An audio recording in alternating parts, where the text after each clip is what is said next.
Peça a Isso aí você que Jesus acompanha a transmissão pela internet. que este sangue, esta água lave em você Testemunho. e que você receba do coração de Jesus a graça que mais você necessita.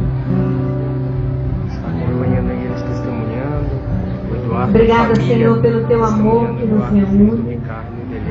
Obrigada, Senhor, pelas graças que são derramadas sobre nós, em nós, em nossos lares. De nosso Senhor. Obrigada, Senhor, porque os seus olhos veem tudo de maneira diferente. O Senhor não vê como eu vejo. Obrigada, Senhor, pelo teu olhar repleto de esperança, de amor, de perdão.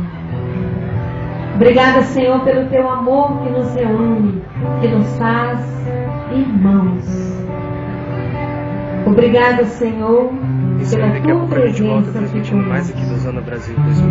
Permanece conosco, Jesus, durante todo esse dia.